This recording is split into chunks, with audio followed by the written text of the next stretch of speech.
Okay. All right. So I'd like to, before we dive into the panel discussion, I'd like to begin by first asking this question.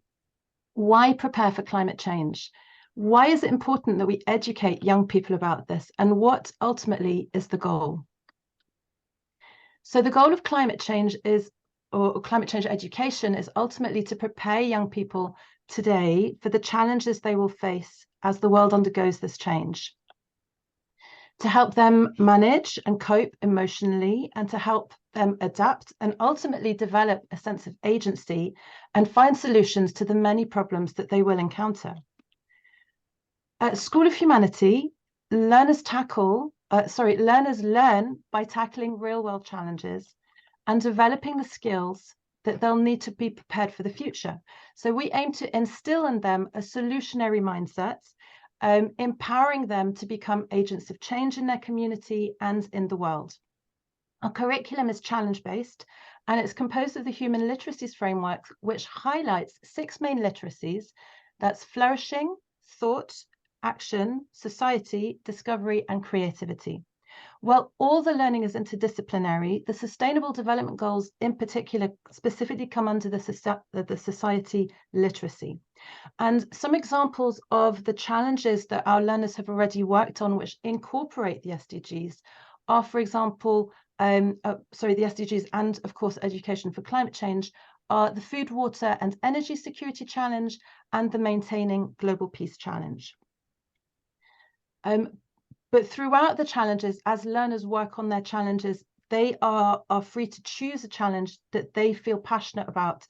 So as they go through the challenge-based learning, they will choose an area that they want to develop into a personal project, and that maybe that they incorporate climate change education, for example, or trying to solve or tackle many of these challenges that we'll be discussing today. So what are the benefits and challenges that we face with education for climate change? I think the benefits, as we can see, are fairly self-evident. So empowering learners, giving them a sense of agency, helping them to become proactive change makers, to become global citizens, to develop, very importantly, to develop empathy and critical thinking, of course, and really helping them have an awareness about their environment and what they can do to change and to help and to solve many of these challenges. The challenges, on the other hand, that we face tend to lean more towards practicalities, things like, for example, limited resources or teacher training for effective climate change education, dealing with potential controversy or differing opinions, differing perspectives. The emotional impact, of course, is something that's critical that we discuss. As more young people become aware of the challenges they're facing, limitations to resources, and many more. So how can we broach these challenges and best prepare young people for climate change? And this leads me directly onto our panelist discussion. So I'd like to begin by asking each of our panelists a question. So Thomas, I'd like to begin with you. As the co-CEO and founder of Tomorrow University of Applied Sciences, what innovative approaches or programs has your institution implemented to incorporate climate change education into its curriculum? Wonderful question. I hope, please interrupt me if the answer gets too long, because when I start to talk about the learning model and the programs of ours, then I sometimes get passionate. So the main thing that we have done is no rocket science. And to be honest, the pandemic has also helped us a lot. It sounds terrible, but that's the case. So since the 80s, we know that active learning and challenge-based learning, and in all its different dimensions, project-based learning, problem-based learning, is a way more effective approach of education to really grow competencies. And literally, we have made this the basis of our entire learning model, meaning that our learners, who we deliberately don't call students, but learners, because also the professors need to be learners, not only the the students. So it's about the learners, that they actually can grow competencies through challenges. So we want to go beyond pure knowledge dissemination, where it's really about the Netflix of education, just consume knowledge, and then no matter when you can actually apply it or not. So this is outdated. It's really about embedding knowledge and seeing the university as a content repository into challenges. That's the one thing. The second thing that we are doing differently is that we have a very social approach of learning. So it's really about you connecting with peers and learning with an emotional bondage with your peers, your professor, and it's not just about you learning solely online with technology. And the third thing, and this is nothing new in online learning, it's really about remote first and flexible learning. So we're building a global community. There's not just one campus, the world is your campus. So that's the three things of our learning model we've developed, and that's why it's music in my ears when you introduced your competencies. We've developed a competency framework as well, based on most probably the same insights that you have chosen, that actually empower the people to drive change and to grow competencies. And this is where it starts, educating towards change, towards positive change. And here the bigger topic is sustainability is the core of every program that we've launched. So the master's program we have with a focus on sustainability, entrepreneurship, and technology. So that's a Master of Science that actually brings together the three bigger topics. It's about understanding sustainability in depth and the core principles from circularity, climate change, and all of these core things, but not standing there and just understanding, but actually acting upon it in an entrepreneurial way. Some of you call it the solutionary. So that's the idea. Trying to develop products, business models, transforming organizations, and using technology as a means and not seeing it as an end. So that's the one program. One MBA program we have launched for executives, where it's really about transforming and leading organizations towards change. It's not just creating the new, which the entrepreneurs and the change makers may do. It's also transforming the existing. And the same is true also for the bachelors. We also have very specific subjects and programs with regards to climate education, where it's about systems thinking, green technologies, and all of these things. But I think I'll make a stop here, because otherwise I told you I'll talk too long. Thank you, Thomas. Your passion and excitement for the program is infectious, and it sounds fascinating. So thank you so much for sharing, and so many interesting points there. And as I mentioned before, a lot of synergies as well with School of Humanity, with the challenge-based, the growing competencies, the embedding the knowledge and developing a global community is really very exciting to hear about it. So thank you for telling us about it. Okay, I'd like to pass it over to Zoe now and ask you, Zoe, what is humane education and how does it intersect with climate change education? Thank you, Claire. So humane education explores the interconnected issues of human rights and environmental sustainability and animal protection, with the goal of helping people to become solutionaries. And I have to say, it is so wonderful to hear so many of you using the word solutionaries.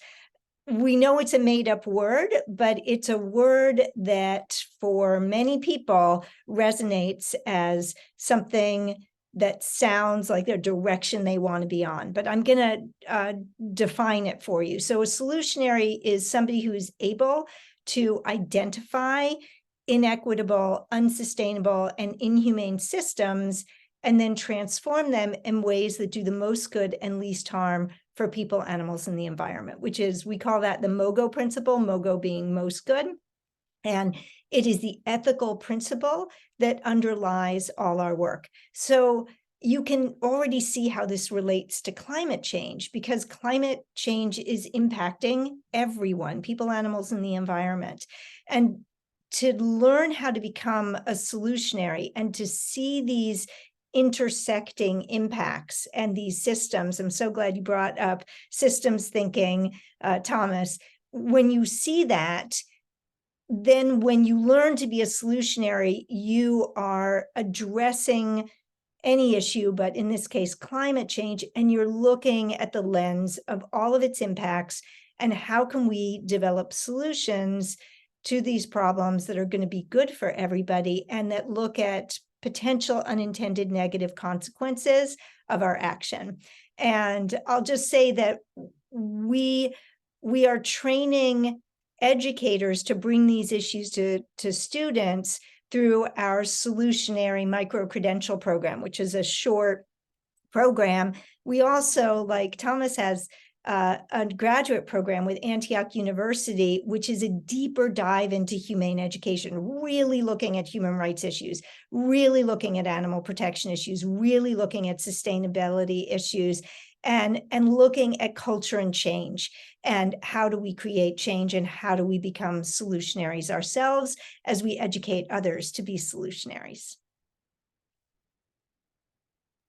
Thank you, Zoe. It's just so important and profound. And I love the idea of, getting down into the systems and really getting to the root cause of the challenges that we're facing, rather than kind of facing it kind of at a surface level, really diving into to see how everything is connected and what is causing the issues ultimately, and how we could solve them. Thank you. Maggie, as you write in your book, Learning in the Age of Climate Disaster, we are in a condition of near constant disaster in the world today. So how can we educate differently to foster well-being while teaching about climate change? Thank you, Claire. And thanks, Zoe and Thomas, for your amazing projects and programs. I am concerned about the landscape that we are in, that we make enough space for young people who are really feeling that sustainability or business as usual, even with sustainability, is not going to be enough. And so what I'm really looking at is, how can we empower youth or co-empower youth to live in right relation with nature, and also tap into their natural powers to become resilient. Now, resilience is not something that we do alone. It's something that scientists who study, social scientists who study resilience, argue is done in relation with others. So when I think about well-being in education, and if education is preparing young people for life, I really correct myself and say, no, education should be life, and life should be education. And the coherence and well-being of the whole that we are seeking ought to reflect healthy, natural ecosystems where success is the well-being of the whole. And that means making sure that relationships are top priority. Relationships, including our relationship with our coherent selves, relationships with other humans, and relationships with our environment, wondering all the time, how am I replenishing the ecosystem that I am in? How can we heal the separations that have, and fragmentations that have become part of the mindset of our industrial education models and of our individualized, highly competitive system? And so I'm thinking that education systems that I'm really interested in finding and connecting so that they can help each other are education systems or learning ecosystems that are multi-generational, that are embedded in community, where the curriculum of the learning ecosystem is representative of the challenges in that local community. So I think that the global has tremendous potential and is a phenomenally powerful way to think about these global issues such as climate change. But the local actually gives students the opportunity to engage alongside adults as decision makers, as influencers, and we know that this kind of agency in the local is not only going to build resilience for the individual students, but for the whole community, because the whole community is learning together. And when the whole community is thinking about issues like land and water and energy and the concept of home and the concept of being human among all our relations, then we really do see a sense of well-being, a sense of belonging, and shared purpose emerge. And to the extent that we can connect that around the world, that is very enriching, right? That brings the biodiversity of the local into the biodiversity of the global. And when we have all of those different perspectives, it can inform what we're doing and really bring us much more texture and difference of opinion that we know is going to regenerate conditions for more learning as we go forward. So I'll stop there and definitely open to questions. There are lots of examples of this happening in the world. It sounds a little out there, but I'm sure that that I can offer some examples of where this is happening. And I noticed that Rachel Musson is here. I'm sure she can as well. Also, the School of Humanity connected all around the world with people doing this amazing work. So thanks, an honor to be here. Thanks, Maggie. Wow, you brought up some really, really interesting points there. So talking about how maybe sustainability is not enough and how we need to empower youth and build the resilience and that the expression, think global but act local and really become, one with the community and make changes in the community. And developing this learning ecosystem. I love that, the idea of, the lifelong learning, the intergenerational learning, the community-based learning is really very, very powerful. Thank you. Okay, so what we will continue with now, we have a series of questions which I'm going to ask, and really they're open to all the panelists. So please do go ahead if you'd like to answer. So if we move to the next slide, the first question, how can educators integrate climate change education across various subjects in an effective way? So who would like to answer that question? I'll jump in.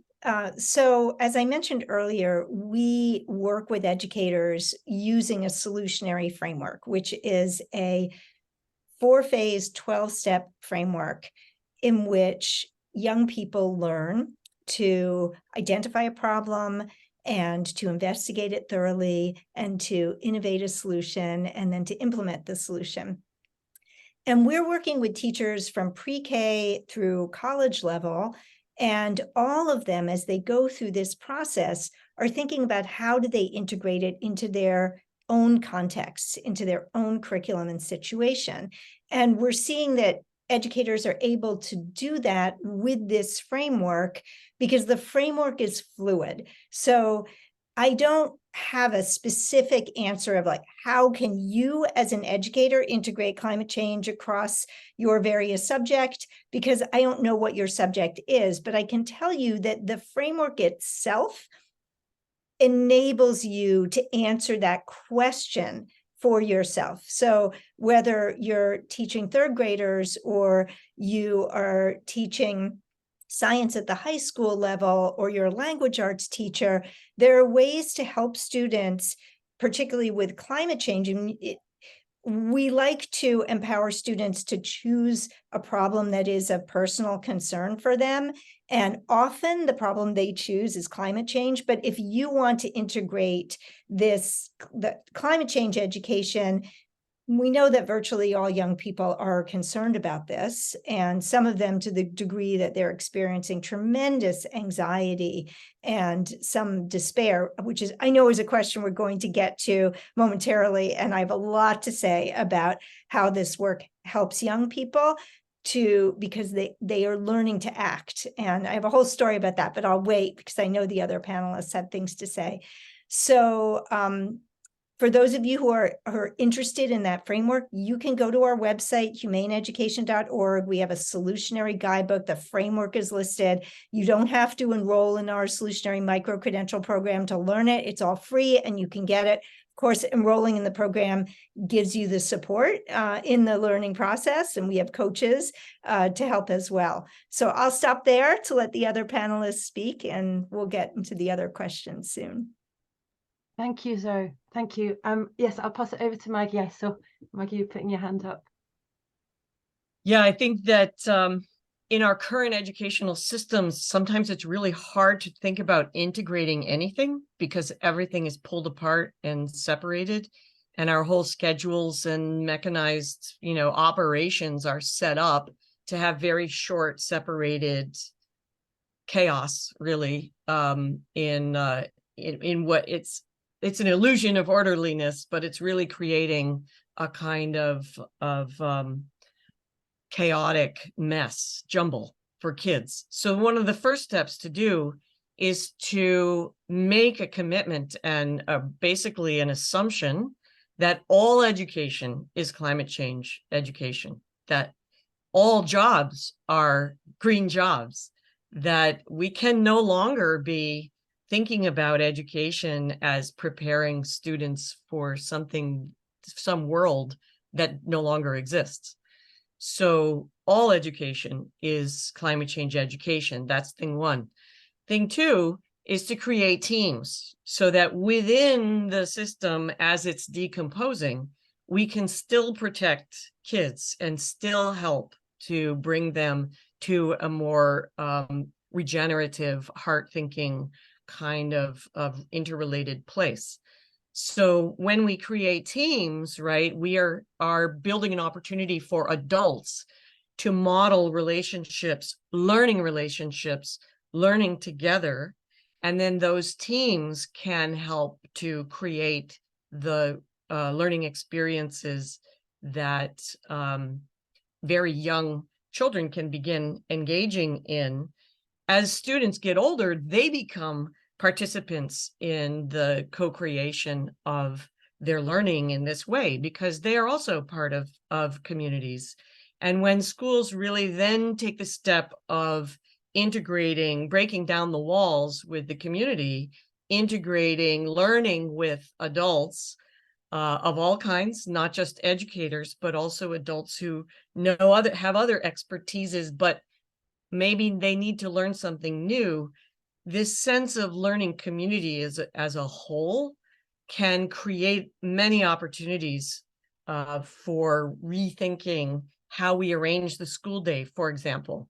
Very quickly, these teams of teachers are going to discover that they need more than 49 minutes to do real world learning, right? I mean, it's going to happen. Maybe it takes all morning, or maybe it takes all afternoon and then extends beyond.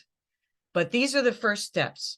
Create those teams of teachers, build those relationships with community, and then start pressing on those aspects of the system that are constraining us in now outmoded ways. Yeah, so what I'm hearing now really is kind of restructuring the way that we're approaching education, or particularly, when you have learners learning subjects as silos, then they're not necessarily seeing the interconnectedness between all of these areas, which is something that's so important, and again goes back to that systems thinking approach. And also I love the idea of the collaborating in teams, and that that's such an important skill, is to learn how to collaborate, and that way you kind of build on on each other's skills and help each other find the solutions that are so necessary. And if kids never see adults collaborating, how do they tap into their own innate collaborative energies? Nice. Yeah. Okay, see, Thomas, you put your hand up, go for it. I can fully agree with everything that was said by Zoe and Maggie. I just wanted to add one additional thing, or put an emphasis on it. To me, education, or to us, education is also very much about self-empowerment. And it's very much about finding the right problems, not only the right solutions, and also being aware that the solutions of today can be the problems of tomorrow. So it's also about this. I am fully aware of my self-efficacy, and I know that I can discover the problems today and actually act upon them. Why is this so important for climate education? Because currently there's a very strong utopian or dystopian approach to it. And that causes, for example, if you look at the dystopian view, fear. Everybody's totally afraid the world will not be there anymore and we have a huge problem and we need to act. Acting out of fear is not necessarily the best unless you have that very strong sense of self and you know that you can act, you can do things, you can change the world. And what I loved saying in the very beginning, Claire, it's not, yes, it's the sense of urgency, but it's also the sense of agency. You know, we need to let everyone out there, no matter if future generations, no matter if it's the young generations, the old generations, know that they can be the agents of change. That's also one part of education, which I find really, really important, that we overlook very often when we say education is about subjects, education is about skills, but it's very much about empowering individuals and collectives. Just wanted to add that.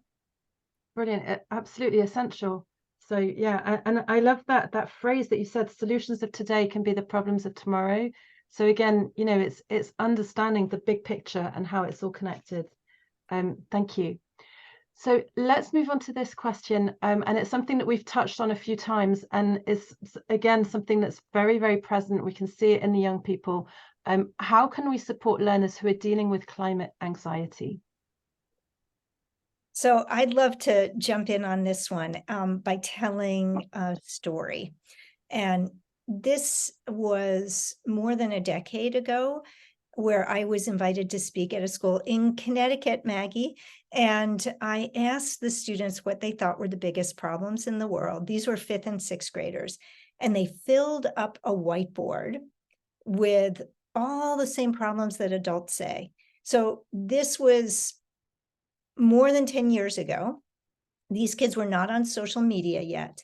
And the entire whiteboard was filled. One boy even said sex trafficking. He was in 5th or 6th grade. So I asked these kids to raise their hands if they could imagine us solving the problems they listed. And of the 45 children in that room, only 5 raised their hands. Only 5 could even imagine us solving the problems that they listed. I also need to say these were privileged kids. So these were not kids who were themselves generally dealing with all of these issues personally. So I asked them to close their eyes, and I did a guided visualization from them that came from Joanna Macy. I did a slightly different version of it, in which I asked them to imagine that they were very old, they were approaching the end of a very long and well-lived life, and I painted a picture of a sustainable, healthy world where everybody could thrive. There hadn't been a war in decades. We treated each other and other species with compassion and respect.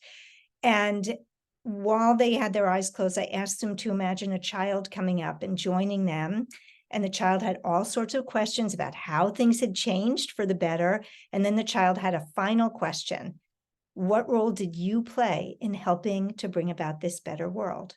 So while they're answering this child's question in their imagination, I then asked them to raise their hands if now they could imagine us solving the problems they'd listed on the whiteboard. And this time 40 hands went up in the air. It hadn't taken that much to restore their hope. What it took was recognizing that they could play a part. Fast forward 3 years, I'm in Guadalajara, Mexico. I'm visiting a school. And when I get there, they say, hey, would you talk to the 5th graders? So I go in to talk to the 5th graders, and I ask the 5th graders if they think we can solve the problems in the world, and every hand flies up in the air immediately. So what was different between the school in Mexico and the school in Connecticut? What was different was that their teacher was teaching them in age-appropriate ways about environmental issues and engaging them in change. They knew problems could be solved because they were solving them. They had installed solar panels in their school. They'd created a composting system. They had replaced single-use water bottles with large jugs that they refilled their water in. That's what we need to make sure that we do to ensure that young people are not experiencing so much anxiety and despair. If you don't give young people the opportunity to act, you're going to see a lot of anxiety and despair. And I'm going to end with 3 quotes. The first is a quote from Joan Baez, the singer-songwriter, who said, "Action is the antidote to despair." The second is from Greta Thunberg, who said, "Once we start to act, hope is everywhere." And the final one is my favorite. It's from Professor David Orr, who's a professor at Oberlin College. And he said, "Hope is a verb with its sleeves rolled up." And all of the panelists have been talking about the importance of agency, the importance of learning in the real world with real world problems. And that is the solution to anxiety and the solution to the problems we're trying to address. It's a win-win. That was beautiful, Zoe. Thank you so much for sharing that story with us. I think there's been a lot of comments in the chat about how, what a wonderful story and beautiful. And I think you filled us all with a sense of hope. So thank you. Yes. Yeah. If I can underscore everything Zoe said and say that in my experience in disaster affected communities, helping is the only way to have a relatively smooth trajectory of recovery. Emotionally speaking, trauma, which we know can happen even if you are not in the midst of a climate disaster, you can still experience trauma as a result of it. When we look at young people in Puerto Rico, for example, I went there right after the double hurricanes and have been in and out ever since, supporting teachers and kids there in exactly this, engaging in with communities in co-creating learning communities that are taking action. Acción Climática Juvenil is an amazing program that is essentially run by college students who started it as high school students. And this is young people who are working with their educators, with their communities, running community co-design labs. They are caught up in what I call a positive civic action cycle. So they are tapping into the power that we have, power of relationship, power of self, power of purpose, power of process. If they have a process that can help them deal with complexity, it really does contribute to their sense of well-being. And this sense of place, right, and belonging in it. And so this kind of collaboration, creating a sense that we can do this, not I can do this. And I think it's very important to keep this in mind, that a lot of times in the minds of youth, they're thinking, oh, the adults have made this shit show out of the world, pardon my language, and they keep praising us for being the generation that's going to fix it. That kind of aloneness contributes to despair and disengagement, thinking, okay, they've done this to us. Even if we stop polluting the world, stop warming the oceans tomorrow, the temperature's still going to rise for the next 40 years. That's my lifetime. And you're telling me you're so proud because we're going to solve this problem. No, actually, we need to be doing this together. So co-generational learning in this context is huge. And after a disaster, or even in anticipation of one, and now we are in a world where disasters are constant, we need to think of ourselves as an entirety, our whole community. Because this is one thing that connects community. Even people who disagree on politics and everything else, they agree that life is worth living. And so in order to do that, we need to come together. And most people have a sense of community, right? And they know when a disaster strikes, they're helping their neighbor. It's very rare, actually, for people to just look at their neighbor in need and say, sorry, I only care about myself. In disaster situations, and this has been studied and written about, people do what comes naturally. They collaborate, they look out for each other. I'll end with one little story. We were doing community co-design labs in Puerto Rico, where they developed, by the way, the process of community co-design that I still use, and adapt in other communities. And one student said, you know, this is now a year and a half after the double hurricanes. She said, after the hurricane, I couldn't speak. All I could do was draw. I just drew and drew. Design Lab has given me my voice back, because now I know I have ideas that can help.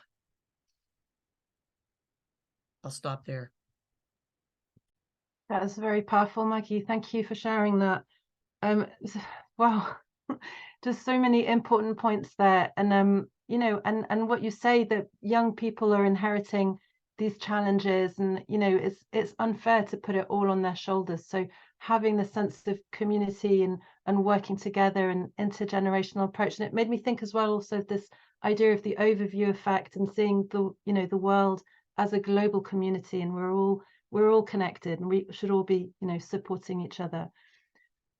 Okay, this leads me on to the next question. So how can we empower our learners with action and optimism when it comes to this grand challenge? Or are there examples of youth-led initiatives that you'd like to share?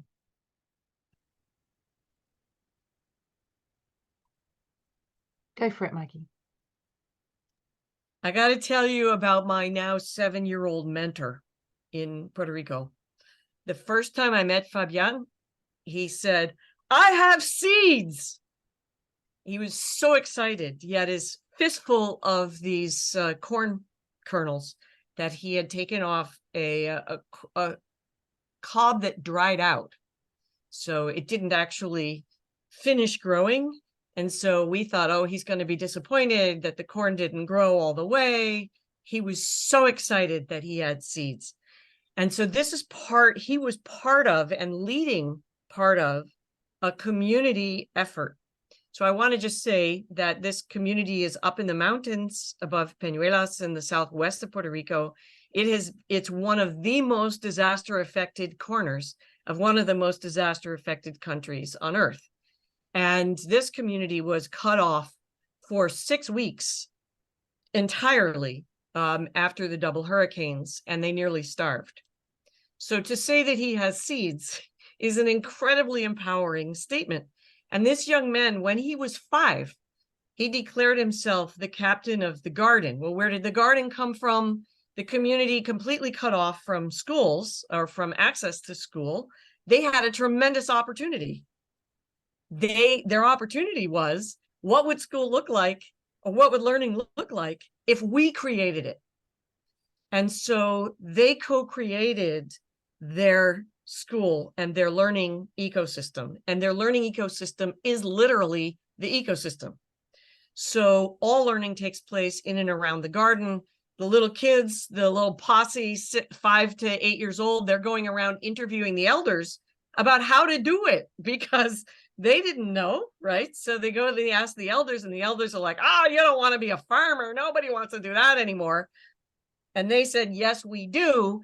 And what about that piece of land out behind your house? Didn't that used to be farmed? And they said, well, I don't have time to do that, and I'm too old to do that. And the kids are like, well, we're not, and we do. So the youngest ones are the ones that are actually making sure that these gardens are continuing and cared for, but they're learning science, they're learning history, they're learning advocacy. They're going to the government and the Department of Education to turn this into an agroecological school. They are bringing in music, ancestral music, and music that connects them to the earth, bomba, which is Afro-Caribbean message drumming and dance. This is an amazing experience for everyone. That kid, Fabian, he has made sure that every single person in the community has a refrigerated box of seeds. There aren't refrigerators in every house in the community, but he's made sure every person has a box with their name on it. So if a disaster happens, they can immediately plant. And in Puerto Rico, right, near the equator, they can grow food very quickly.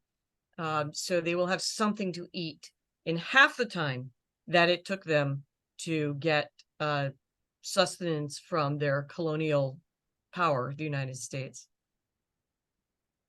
So I want to jump on that, because what the story you just told points to the importance of making sure that young people, learners, are able to address this grand challenge, but in a narrow enough way that they can make a contribution. If, not every young person is going to be Greta and on the world stage and speaking to the UN about climate change, but every young person can address climate change within their sphere of influence. And that could be working on shifting what's served in their own school cafeteria. If their school cafeteria, like most in the United States, are serving foods that are dramatically contributing to climate change. Or it could be working on helping the school to use renewable resources for their energy. We're working with teachers across the globe on 6 continents who are working with the SDGs and using the solutionary framework to help young people actually contribute to the Sustainable Development Goals. And so this question, how can we empower our learners with action and optimism? Well, if you use this, a framework that is asking you to identify a problem and to come up with a solution and then implement the solution, it's soup to nuts. You're identifying, you're implementing, and everything in between in terms of examining the problem deeply, so that we don't do what Thomas was saying, which is create a new problem with trying to solve an existing problem. We really have to become excellent critical thinkers, systems thinkers, strategic thinkers, and creative thinkers. And that's part of this process. And so in Kenya, we have some students we've been working with the refugee camp in Kenya, with teachers there, and with teachers in the entire state. And they are bringing this process in schools that are so under-resourced. They have virtually nothing. But what are some of those children doing? They are planting trees so that they have shade, so that they can eat their lunch under shade. Something as simple as that is addressing the issue in a way that they can be empowered within their sphere of influence. Thank you. I'm conscious of time. We have one question that we really would like to ask Thomas. So we'll move on with that, and then we'll have a Q&A for the members of the audience to ask questions. So Thomas, what do we know about the emerging green economy and the jobs that will be in demand as a result of climate crisis? It's a wonderful question. I would say not much. So that's one of the things that I always like to stretch. The best thing is to not educate for jobs, but educate for and empower for today, for driving change, because we simply do not know what will be in 5 or 10 years. We can make predictions, of course, but most likely they'll be wrong. So what I think is necessary, that we empower the individuals to actually find and create their own jobs, and that by creating solutions, that by finding the right problems to solve. But we need to have these agents of change and not have an outlook in 10 years, this will be the jobs, let's educate for them, because we simply do not know. And I have so many young learners that actually ask, when they start their educational journey, higher educational journey, what will I become with this? And we always say, we don't know, you'll figure out. So this is really, I think, the essence of modern education, that you really focus on today and your strengths today, and that it's also totally okay to not know where you will be in 5 years. That it's even appreciated to not know, because it's you creating the future. And how can you predict the future, right? You need to create it. And I think that's the big difference between educating for jobs and also empowering and educating for becoming a change maker. And I think it's really, really vital. I wanted to add one little thing to the previous discussion or comment, which I really loved. I also think one element is crucial. We also have to discover again the beautiness of smallness. So small can also be beautiful. And I think this is a publication which is decades old. Nevertheless, we saw with industrialization, with globalization, everything went big, everything went global, everything was automated. However, I think it's really, really important to rethink also in small things and small changes. And I think this is what Maggie and Zoe both also said. We need to start with small actions today. Everybody has that chance to make a dent in the universe with a little and small action today. Just by entering this room and smiling, by empowering each other, I think we're changing the world. But sometimes we also think in big scales when we change the world and want to change the world, but everything starts small. And I think this is also vital for us to remember again. That was a bit of an answer to both of the questions. I hope that was okay. That was beautiful, Thomas. Thank you. That's very important. And I just wanted to respond to the idea of developing a learner's competencies and their talents and their passions, and then we'll really bring out the best of them, and they will be able to, you know, make the biggest impact on the world. Okay, thank you very much to all of the panelists for your wonderful answers and the discussion. You've really given us a lot of food for thought. I know that there are many questions in the chat, so I'm going to just open that up. And Cobus has been keeping a record of the questions. Okay, so Rowan Gibran said, since overpopulation is arguably one of the largest contributors to climate change, how would the expert educators we have here recommend sharing such insights with the general public in the realm of, say, family planning education, given it's such a sensitive topic? It really has become such a sensitive topic. I don't think it should be. And it's to me, it's been interesting. You know, I'm 62 years old. I remember when overpopulation was a huge issue, and things have shifted so much that now, instead of alarmism about overpopulation, there's alarmism about people not having enough children, and there are now incentives to have more children. And I think we can recognize the both and situation that we're in. And family planning and education about family planning and education for girls, these are tried and true methods for reducing population. And we also need to address what happens as we reduce population. And there may be fewer people in the workforce supporting an elderly population. What do we do about that? And there are answers to this. This is exactly what the solutionary framework trains people to do. It's to think about these complexities and come up with solutions that do the most good and least harm. So I don't think we should shy away from this or any other issues. One of the things that I love about the solutionary framework is that it's the antidote to polarization. So whenever there's a controversial topic, whether it's climate change, or in the United States, that's controversial, shockingly enough, or whether it's overpopulation, this process brings people together to not argue about either or frameworks or framing, but rather to identify the underlying problem and then collaboratively work with stakeholders to solve it. And overpopulation is one of those issues. And I should say that one of our faculty members is the executive director of Population Balance. Her name's Nandita Bajaj. She has an amazing podcast, and I, invite people to check out Population Balance and her work. Wonderful, thank you, Zoe. So thank you. Sometimes in a very divided community, solving an adjacent problem is a good way to start getting the people coming together, right? So if overpopulation is the problem, maybe looking at lack of water or a housing crisis or something like that can bring the community together around something that's adjacent, and then maybe they can talk about the more hot topic. Brilliant, thank you. There's just, we've got very little time left for the Q&A. I would like to just mention to everybody present that we will be opening up some breakout rooms. So if anybody would like to continue the discussion following the event today, we will directly go into breakout rooms if you're interested. So do stay on the call if you would like to continue discussing this with the members of the audience. I would like to ask this last question because I think it really speaks to all of the educators who are watching today. How can we support teachers to educate for sustainability?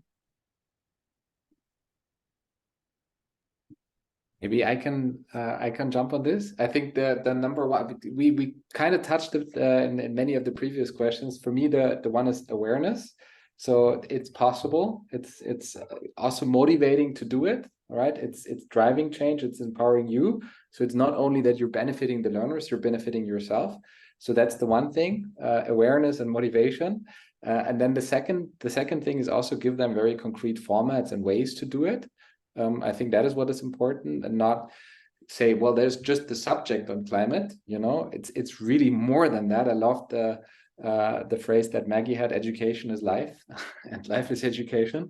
And I think that needs to be embedded. That's the second thing. And then the third for me is, we had that today's relations, you know, connecting to the people, sharing, co-creating, sharing the best practices that you've done. And that to me would be the three bigger topics, but I think there's many more. To cut my answer short. Yeah, I just wanted to add to that the hope, you know, what we talked about hope as well, instilling that sense of hope and that they can be agents of change. Maggie, would you like to have one last comment? Just want to add number 4 to Thomas's great list, and that is educate more teachers as change makers. It's really revitalizing if you're mid-career, and it's a great way to bring people into this kind of change mindset. Unfortunately, at least in the US, teacher training is not that. It's more like training to survive in a system. It is like that at the Institute for Humane Education. Yes, do that. Nice. Wonderful. Okay, thank you very much. Thank you all for such wonderful contributions today. You really have given us a lot to think about, some wonderful phrases that you've been discussing and sharing. So thank you very much to the panelists. It's really been an honor to listen to you. You will have just on your screen popped up a poll. So if you'd like to participate in the poll, we're really looking at ways to continue to grow our community and to look at how we can connect as a global collaboration, as we've been talking about the importance of collaborating and creating the sense of community. So please do participate in the poll. As I mentioned before, we will be opening up breakout rooms if anybody would like to take this conversation forward. The breakout rooms will be open for 30 minutes, so do jump on that if you would like to talk to other audience members or people who would like to continue with this conversation. And I'm just left to say thank you very, very much again. It really has been a wonderful event, and I think it's a topic that many people feel very passionately about, and of course it's very, very important to us as educators and to all of the learners out there. Thank you. Thank you. Thank you.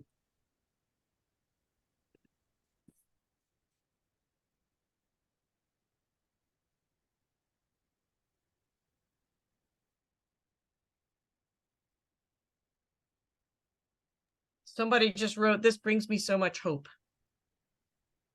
Nice. I would say yes. Thank you for this. And I hope we stay in touch. Great to meet you, Thomas. Same here. Very inspiring. Yeah, let's connect offline. Let's do that. Wonderful. Thanks, Claire. Good to see you. Thank you. Thank you, Claire. Let's stay in touch. Thank you. Yeah, you've been brilliant. Thank you so much for your contribution today. Yes, definitely. It was a pleasure.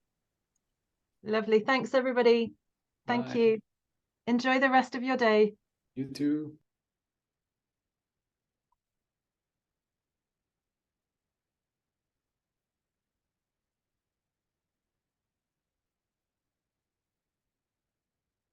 Oh, yeah, I need to quickly mention this. The next episode of the Reinventing Education Series, for those people who are still in the room, it will be on the future of educators. It will be on the 31st of October and will be led by Raya Bidshari. So please do make a note of the date.